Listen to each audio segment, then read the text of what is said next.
June was another lucrative month for the T-Pulse family portfolio.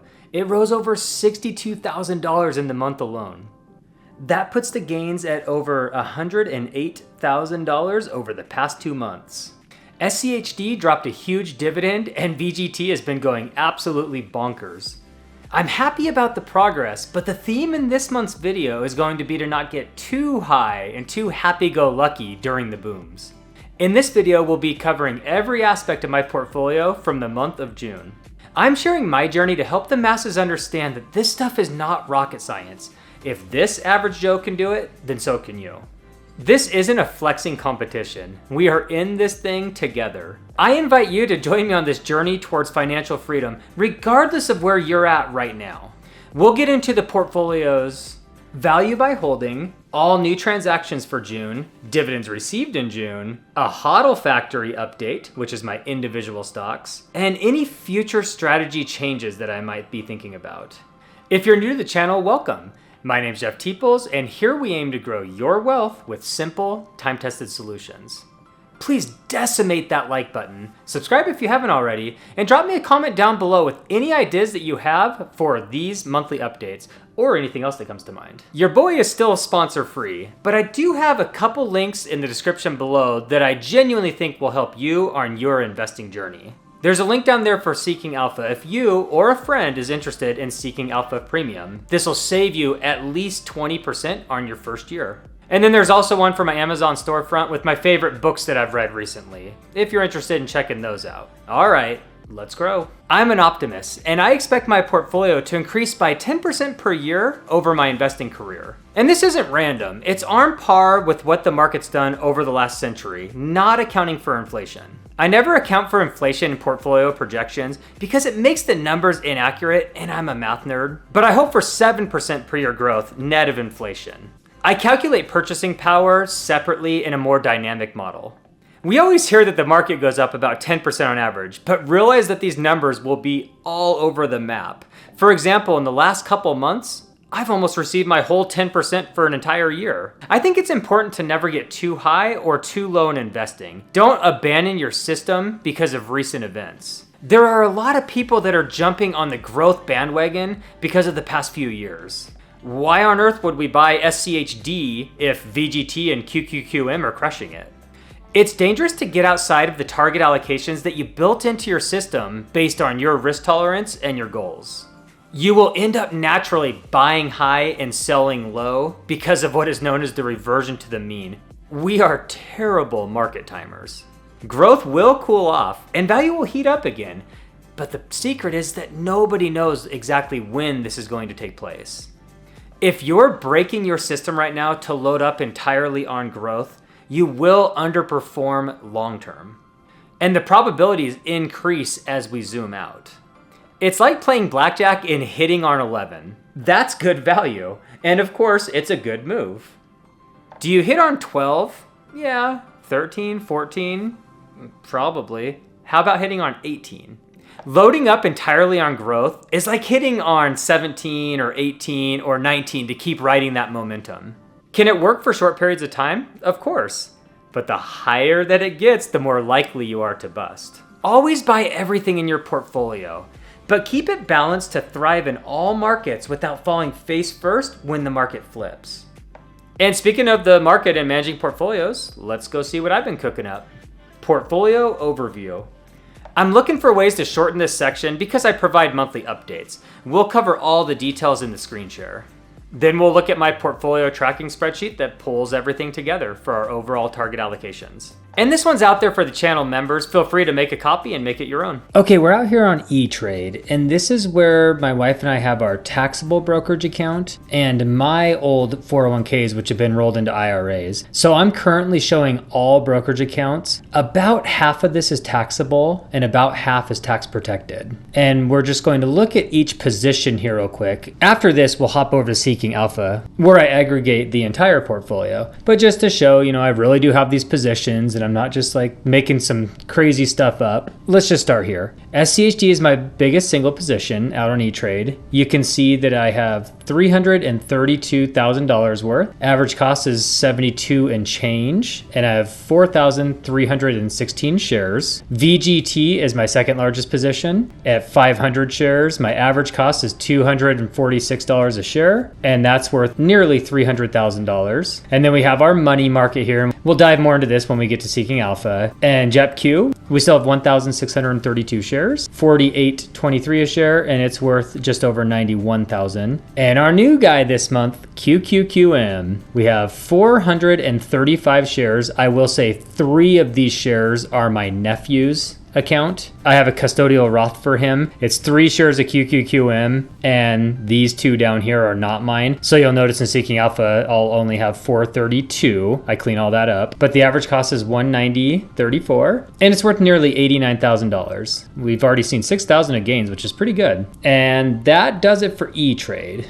Okay, let's jump over to the fun one. Okay, we're out on M1 Finance. I'm zoomed in a little here just to get the pertinent information on the screen. You can see we have the HODL factory pulled up. We currently have $12,359 in the HODL factory. You can see down here, 99% of my M1 pie is for my HODL factory companies, and then 1% is the market, and that's just the competition, so I can keep these percentages intact. Since inception, we're on all up here, as you can see, and it started on 4/20/2023. The HODL factory is up 51.96% to the market's 36% even in that time. And these are money weighted returns. So these reflect the management of the accounts. They can't be skewed by timing of dollar amounts. Now we're going to go to the last 1 year. In the last 1 year, oh, they both dropped quite a bit. Wow. The HODL factory is up almost 39% to the market's 24. So we dropped off some good times there in the last couple months. So now when we go to year to date, I'm sad to announce that the market got us. The HODL struggled a little bit last week. It's up 17.5% this year to the market's 18.2. So since making that HODL specific video a week ago, the market made up some ground and passed us this year. And now I'm not going to go into in-depth detail. I did just release a separate video that does go into more detail for the HODL factory, but I'm sure you want to see the companies, so we'll just quickly give you a view. So I just have it sorted by total return. It's on all, it's on the full time duration. And again, these are money weighted returns. And I'm not going to read off all these companies, but if you want to check out what I've owned and how they've done, I'll just give it a quick scroll here just to show the damage. And again, feel free to pause and check it out. And most of the ones that are barely up or barely down are relatively new to the HODL family. So my turnover's been higher than it will in the future as we figured out our methodology. Okay, now here is where the magic happens. We're out on Seeking Alpha, where I aggregate our entire portfolio. E-Trade we've already looked at. These numbers are very similar to what we just saw in E-Trade. The shares should all be identical. You'll notice the money market's different. And I just realized I forgot to scroll down in E-Trade. I do have $5,000 and something of cash there from the recent dividends, especially the big SCHD one. I apologize for that, but the money market plus cash is now in the money market. And then JEPQ, everything else is the same. Here's those 3 less shares, so I take out my nephew's and it shows my actual average cost. Now here is my wife's 401k, which is actually a closed-ended fund from Boeing, but this is the one I use to track it. And her HSA, which this is the actual holding, VIGIX, which is VUG, basically. And you can see that we have almost 32,000 in the HSA and sniffing 385,000 in the 401k, which is entirely a low-cost S&P 500 fund. So we have that, and it is our largest holding. We'll jump over the spreadsheet here pretty soon. And now for the crypto. And we can, see that Bitcoin has been way down recently. This was up to 73,000. We're down to 56,000. So I've been selling some Bitcoin every week. I actually have my shares down to exactly 0.56 for my OCD, and I sell 0.02 or 0.03 a week. And then I take that money and I put some of it into IBIT on a weekly basis. basis, and we'll get more into that. We're up to 323 shares of IBIT, worth about $10,400, and our actual Bitcoin in the crypto exchange that I'm rotating out of is still at 31.6. And I should mention, I paid $46,000 for these. The newest purchase is in 2021, which I think is when all of them were. So as I sell out of Bitcoin and buy IBIT, it is entirely long-term capital gains during that process. But I can see, wow, the total change isn't looking too good. I'm up a total of 3.6K on the crypto that I'm holding right now. You can see my new holdings are actually upside down now. And then the HODL factor we just got into, this is a direct link. So this number should be about the same. It might be slightly different depending on the timing. But these are all the same companies in here. It's the only one of all these that are actually linked to my account. And then my checking and other is just cash, boring. We don't need to jump into that. So you can see the total portfolio is at 1,417.9. And again, this will be slightly different than the spreadsheet because crypto is always changing and it won't be perfect. So we're about to hop over to the spreadsheet, which I think was a little bit less as of my Friday update. Okay, we're out here on the spreadsheet where I aggregate all of our accounts. And this is out there for the members. I update it every single week. You can see my stuff if you would like, and you can do a save as and make it your own, of course, which is the main purpose of this. But the template is always out there and updated weekly. These should look similar. And again, I use symbol VOO here. It's actually neither. It's that Boeing closed-ended fund. Just have to track everything. And then all the accounts down. Here's E-Trade. It's color-coded to make it easier for me. This whole update takes me about 3 minutes a week. Here's some Chase checking stuff, my business account, and other things. But all these we've already covered. It's just everything summed up. So what we do here is we can see our allocations based on our holdings to make sure we don't get overweight. So I have them by individual holding here, or close to. I mean, I do group up my stocks, my individual stocks, and I do group up Dogecoin is technically included here in IBIT. But what I do is over here, I have it by type because these are my target allocations. So right now you can see I'm heavy in growth, and that makes sense because growth has been on a massive run. And then S&P 500, my wife's 401k, that's getting up there. And our value, which for me is SCHD, I believe is the only value. Yep, 332 is underweight. So new dollars will go into value to ultimately try to keep these at least roughly the same. So this is my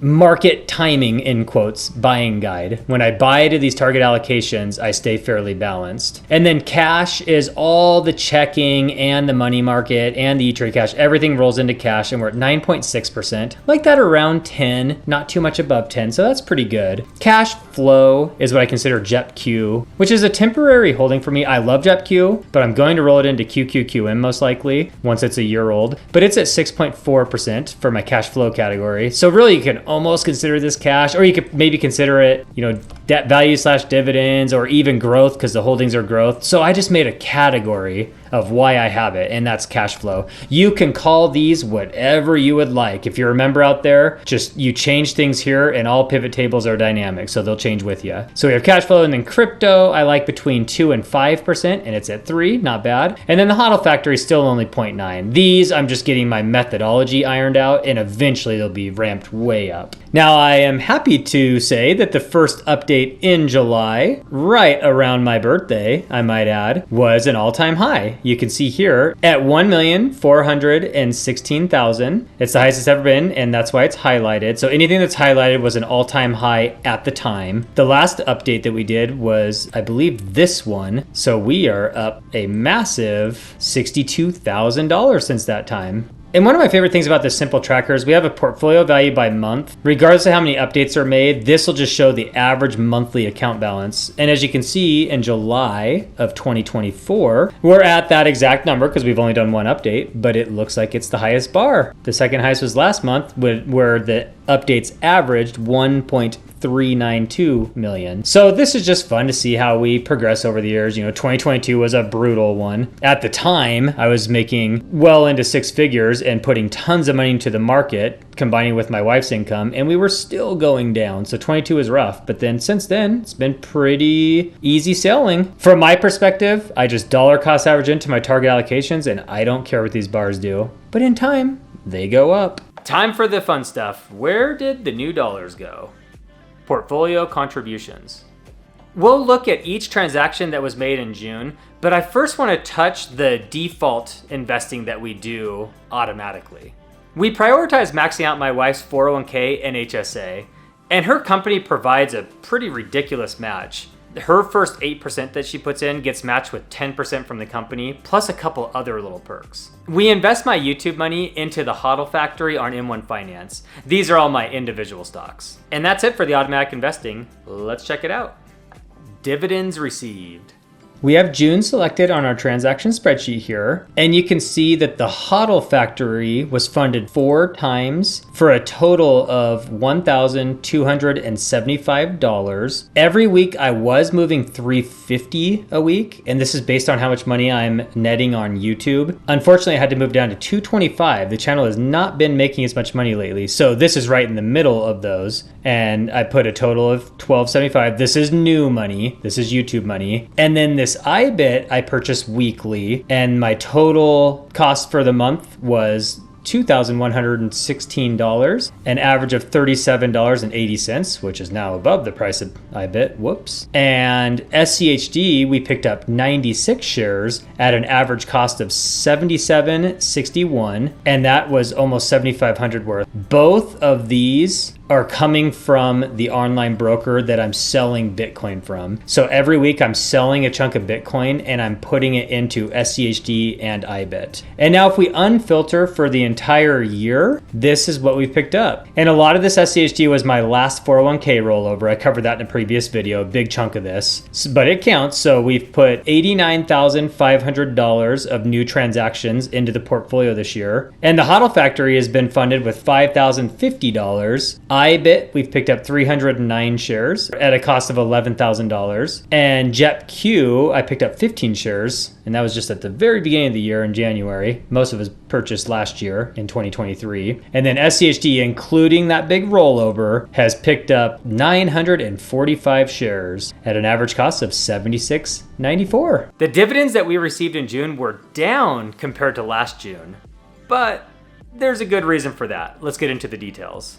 Okay, so we're looking at June dividends here, and last year in 2023, we received almost $2,700 of dividends, and this year we're only at $1,400. Okay, what gives? Well, let's just do a little drop down recon here. JEPQ is new this year, so that's a nice chunk of the 2024. M1 mix, we're getting up there slowly but surely. Last year we had savings and some treasuries interest instead of the money market. You can see I got the money market just started, but this year it's more in there. So that's kind of moved around at random. VIGIX from our HSA, it stepped its game up a decent amount. QQQM is new. Aha! SCHD, almost $2,600 in June last year. This year, SCHD's payment happened to fall on July 1st, just how the dates landed. It was a doozy. I made a video about it. It was the largest dividend ever paid by SCHD by a wide margin for a single quarter, and that will all be added to July. So we are going to look extra juicy in July this year. This is a temporary defeat. I promise we're going to have a big win here, and very likely win for the year as well. So I like how we're tracking. That's how June's looking, and as you can see, last year we received $21,640 of dividends, and this year so far through June, halfway through the year, we're at $11,785. The second half of the year will be a lot better because SCHD has only paid one of its 4 dividends in this first half of the year. Time for my favorite part of these videos, portfolio performance. I don't want to get in the habit of over-promising channel perks here because having a couple small kids has made life pretty busy lately. But I've been thinking about building a comprehensive spreadsheet for tracking the detailed performance of my portfolios in M1 Finance and in E-Trade. This will include being able to make a custom date range for seeing specific total returns and the breakdown, like dividends received, unrealized gains, and most importantly, and oftentimes missing, realized gains to see the full picture. And if and when I build this thing, I will be sharing it with the channel members, of course. For now, we're going to do our normal back test to compare my portfolio to the S&P 500 and the total world stock market. Let's do it. We're out on Portfolio Visualizer to run the back test. So I put in my investing horizon for these back tests, and that's 2012 through 2024. Year to date, yes, so it includes 2024. The initial amount and the monthly contributions that I use here are just to show my journey. I had the S&P 500 since 2010 for my Boeing 401k before I did anything else. So I like to just throw this number in and this number to make it roughly mimic the results of my portfolio, and we'll get into that. So we're contributing that $2,000 a month, and the portfolio is rebalanced annually. We are reinvesting dividends, and we will show the income. So that's all the variables. We're going to hit analyze. Okay, I'm quickly cutting back. Just before hitting analyze, I forgot to show the setup here. My mix consists of 33% SCHD, 33% VU, the market, and then 34%, and I split it between QQQ and VGT. Now, historically, I've been VGT, and it's actually performed a lot better, so this is stunting my performance, but I'm using it retroactively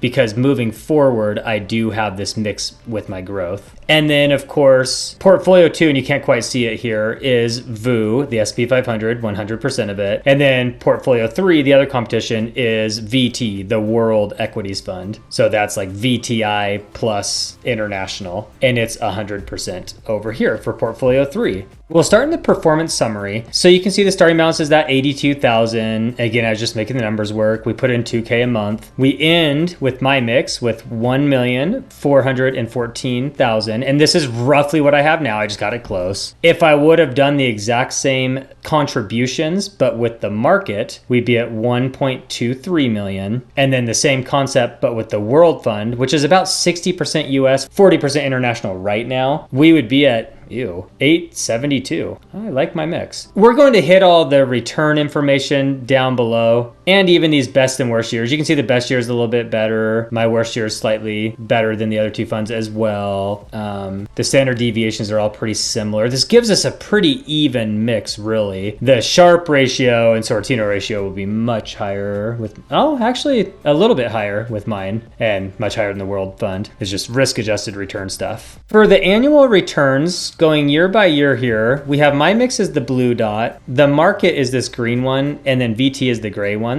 You can see that they trend together fairly well. I actually lost this first year, came back and got a W the second year. And from 2013 through 2023, so an 11-year stretch, my mix has outperformed the S&P 500 and the World Fund each of the last 11 years. Not just overall, but every single year for the last 11 years. But you can see, ouch, there goes the streak. Come on now. It was like this last year, though. We'll get there, guys. We'll get there. But we are currently at 14.45% returns this year compared to the market's 17.5. So it is taking the crown so far. And here's the trailing returns annualized. So the contributions don't matter. This is just straight up what it returned. And we can see in the last 3 years, the market reigned supreme by 0.1% over my mix. And the world lags behind at 5. In the last 5 years, my mix is up a crazy 17.1 to the market's 15 and the world's 10.3. In the last 10 years, we're up 14.86. That's impressive to the market's 12.82. A 2% win thrown in a compound calculator does crazy things, as you saw above. And the world's at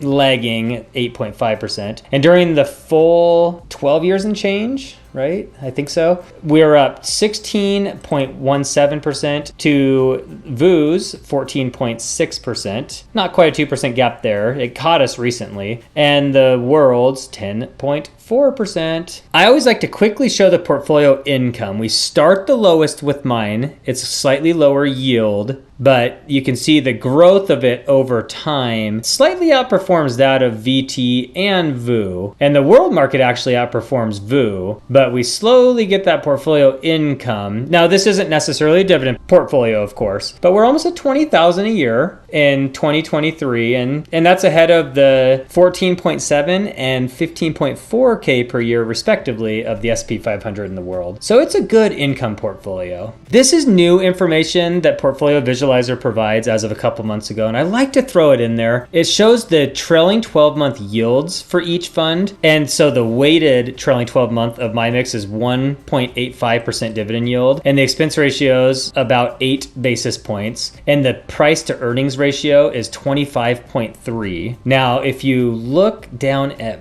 and let's go by sector real quick. We are 39% technology. Now, you know I'm a tech bull. I did weigh that down a little with QQQM instead of VGT, but I'm still sniffing 40%. So I did not lose faith in tech. I think tech is the future, but I just wanted to downweight it a little bit. And now taking a look at VU, it has a much lower 1.32% yield, a better gross expense ratio of 3 basis points, and a little higher price to earnings ratio, 25.7 compared to, I think it was 25.3 just above. And VU is pretty tech heavy as well, 31.5. So not quite as tech heavy as my mix, but still up there quite a bit. I always like to look at the World Fund though. I don't think it's overly known that it gives a pretty juicy 2% trailing 12-month yield. Its expense ratio is about the same as my fund of 7 basis points, and its PE is a little more value tilted at 20.2.